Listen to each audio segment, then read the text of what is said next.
It's really hard to know how COVID-19 is going to change things. I know many of us long for things to go back to normal, but maybe this night is similar to the last night Jesus spent with his disciples. Everything was changing, and in so many ways they couldn't even anticipate. Just like our lives are changing in so many ways, many of which we can't even anticipate. On this night, this Maundy Thursday, we gathered together to remember Jesus' last gathering. It didn't happen in the temple. They had one. And it didn't happen in a synagogue. Those existed too. Jesus chose the upper room of a home as the place to gather disciples whose lives and witness would be a sign of God's promises to Abraham so long ago, that through him all people would be blessed. It was right out of Jesus' playbook, really. This Jesus, our incarnating God, believed that the most basic things were vehicles for the holy. Bread and wine weren't specially prepared for this Last Supper. They were common in just what was at hand.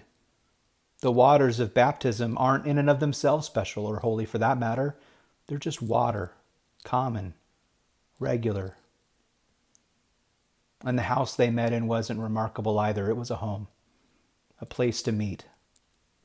Like your house, like my house, spaces for rest, for reflection, for recreation, for community, and at times for work. Not necessarily holy spaces. They had those like we have, those places dedicated for gathering an entire community around God and God's promises. But Jesus knew, as we know, when we remember, that God always begins with the mundane, with dirt to fashion people and life, and with wind to breathe life into it all. So Jesus reminds us on this day that our homes are holy places. Maybe like in our house, you have spaces for holy reminders about the faith you carry. But these are just reminders that the holy isn't a place you go to. It's the reality of our God working through our lives for the healing, the well-being, and the transformation of the world. So we see our tables as we remember Jesus' table on this day, on this night. And we look past it to the powerful acts of Jesus. On this night, we remember that Jesus washed his disciples' feet. Many Christians have wondered across the millennia if this were not the forgotten sacrament.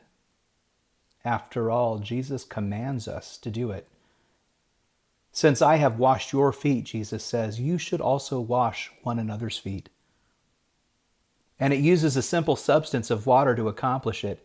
It's not hard to imagine this is a fuller expression of our lived baptisms. Foot washing is what our baptism is to become as we mature and grow into the fullness of our walk with Jesus. But the church quickly moved to make this symbolic. Paul doesn't mention this except briefly in 1 Timothy. And Luke talks of a sinful and broken woman who washes Jesus' feet with her tears. So this is really just John.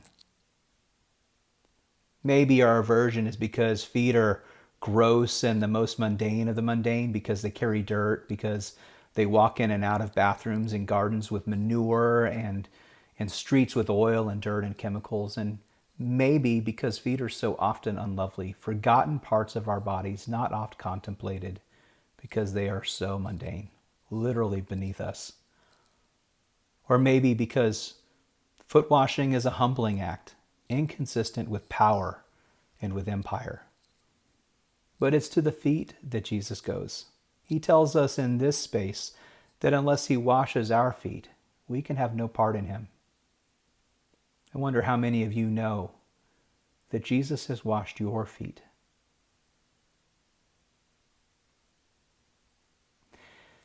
And he tells us that as he has done this to us, we should also wash each other's feet. I wonder how many of us would humble ourselves to do such a dirty, mundane, and ugly thing. But there it is. The lost and forgotten sacrament, foot washing.